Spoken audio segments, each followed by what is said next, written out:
I would like to acknowledge that this video is being filmed on the traditional lands of the Wurrundjeri people of the Kulin Nation. I pay my respects to their elders past and present, and extend that respect to any Aboriginal, Torres Strait Islander or First Nations people who may be watching this video today.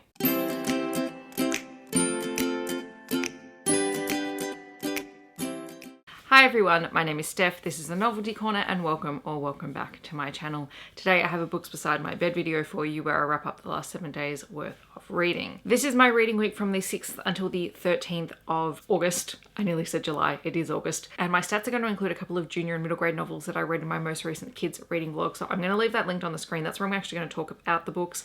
I'll just mention which ones they are in here so you know which ones are counted in the stats. But I read 8 things in the last week, 2,508 pages, and my yearly reading total is 375 books. So the 4 junior and middle grade novels that I read included E-Boy for A New Gemini by Ando, Rise of the Mythics Volume 5, The Last Gladiator also by Ando. There was also The Very, Very Far North by Dan Bar-El, which has a very classic kids book storytelling style to it. It was very cute though. And also Enola Holmes and the Elegant Escapade by Nancy Springer, which I think is book 8 in the Enola Holmes series. It's the first one that I've read, but I did receive it for review. So everything except The Very, Very Far North were review copies that I received from Alan and Unwin. So thank you very much to them for sending those through. That was basically how I spent my weekend. And then right at the tail end of Sunday, I decided to pick up The Company of Fiends by Kathryn Moon, which is a ginormous book. It's a tome of a romance. So tome is anything over 500 pages and I was not expecting it, but honestly, I loved this book a lot. So if you're unfamiliar with Kathryn Moon's Tempting Monsters series, it is paranormal monster romance, polyamorous relationships. So the first one was A Lady of Rooksgrave Manor, which I really enjoyed just because it did something so different, and the monsters in the book were not what we were seeing in other monster books. But I actually loved The Company of Fiends even more than A Lady of Rooksgrave Manor. I think because I really loved the heroine in this, and 2 of the male main characters in this book as well were just honestly delightful. So this is about Hazel, who is a nymph who is passing as a human in the Company of Fiends, which is a sex theatre company that puts on productions for monsters who fantasize about being with humans. So it is very steamy. It portrays sex work in such a positive way. All of these characters are really fantastic. And Hazel herself is at a point in her career where she's not sure whether, you know, she wants to keep going or if she wants to find someone and settle down. Like, she doesn't know. She's very torn in that respect. And while she doesn't consider herself monogamous, she has also never considered being in a relationship with multiple people until she finds herself in a situation where she feels like she almost has to choose and she doesn't want to do that. There's a whole subplot going on that started in A Lady of Rooksgrave Manor about another man who runs another monster sex club that's very unscrupulous and has less than stellar motives for acquiring people for his business. But the main core of this is Hazel and her relationship with the monsters / men that she encounters. And they were so interesting and unique. I mean, Constantine is one of the most unique demons I think I've read in a book. And I'm not going to say why, because I think if you want to read it, you want to go into that not knowing what he is, because it's such a surprise for Hazel when she finds out. I absolutely loved Ronan and Jude in this book. Ronan is a winged demon and he is just so joyful, and he loves Hazel, but he also loves life and he loves having fun. And Jude is a half-fae police officer who's always hidden his fae side and has never really known about the rest of the world, and he gets drawn into it. His connection with some of the other characters is fantastic as well. So you have all sorts of couplings in here. It is truly a polyamorous relationship because it's not just their relationship with her, but also with each other.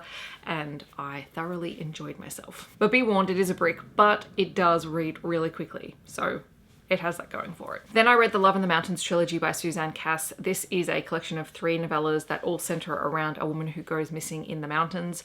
So all of the main characters in the story are part of the search and rescue effort. The first story does feature the woman who goes missing and the person who finds her, and then the others are people who are involved in the search and their relationships that develop as a result of being involved in that.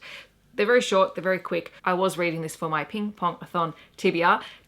Cannot say that in one mouthful. I can't tell you how many times I got that wrong. But they were quick and easy reads. They're set in Australia, and it was interesting to read something else by Suzanne Cass because I had read another series by her last week. Then Shay let our group of monster book readers know that I Married a Dragon came out by Regine Abel. This is book 6 in the Prime Mating Agency series, which we have been reading ever since we found out about I Married a Lizard Man. And so of course I read it. And this one is about Kaida and Cedros. Kaida is sort of an enforcer on her world, and her path crosses with Cedros, and instantly there is this bond between them, but she doesn't know what that means. And basically she has to enter into a 6-month marriage of convenience with Cedros, where he promises there's not going to be any sex or intimate relations between the two of them, because he is a humanoid dragon called a Drakeen, and something that sustains them and stops them from losing their mind as they get older is finding the one person who is like their stabilizing force. And I've forgotten the name for it because I forgot to write it down. But for Cedros, that is Kaida. And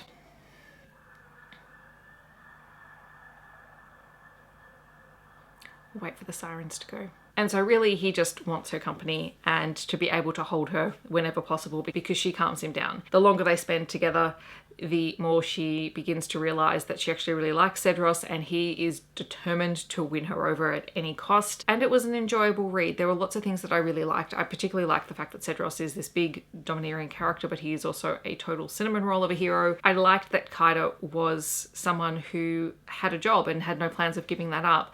And there was an element where she was able to carry that over into her life when she goes to stay with Cedros, but I don't think that got enough attention. I would have liked to have seen more of that. There was some in there, so I will take it. I also read Run Rabbit Run by C.M. Nascosta. This is book 1 in her Cambric Creek After Darkverse series, and so these are all stories set around Cambric Creek with different characters but aren't part of the main series. This one is about Vanessa and Grayson. They are both werewolves, they are both lawyers, and Vanessa is hired at the firm where Grayson works. And at first there is this very hate to love element between the two of them, and then it becomes a really strong, potent attraction between them, and so they end up in a relationship. But it is full of very tough power dynamics, and it's made even worse by the fact that Vanessa likes to make people chase her. So that's how she gets control, is by feeling like people want her, and so this does cause some conflicts in the story. It also jumps around forward and backward in time a lot, and while I really enjoyed the story and I liked the writing style and I liked the concept of these characters, I felt a little bit disconnected at times to it. So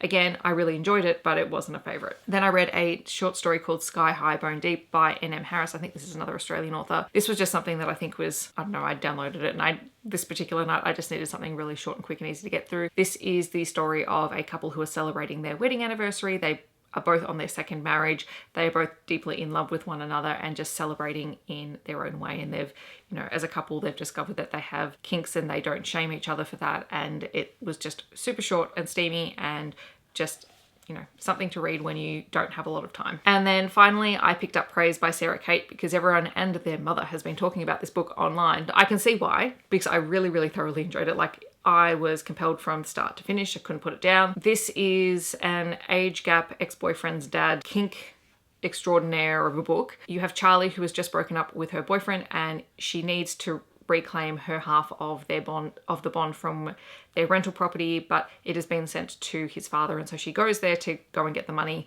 And the very first thing he says to her when he sees her in his office is that he wants her to kneel.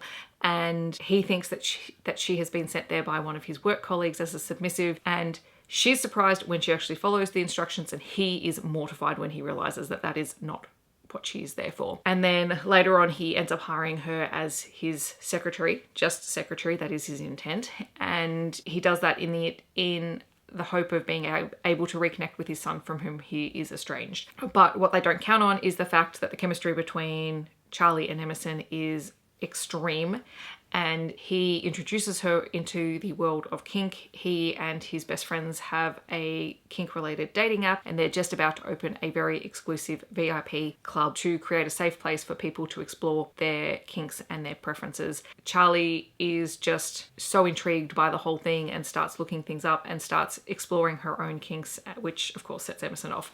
So this was really interesting, and the one thing that I appreciated greatly about this book is that when people figure out their relationship, there are some people who don't even bat an eyelid. They just go, if you are happy and the other person makes you happy, then no one should shame you for it.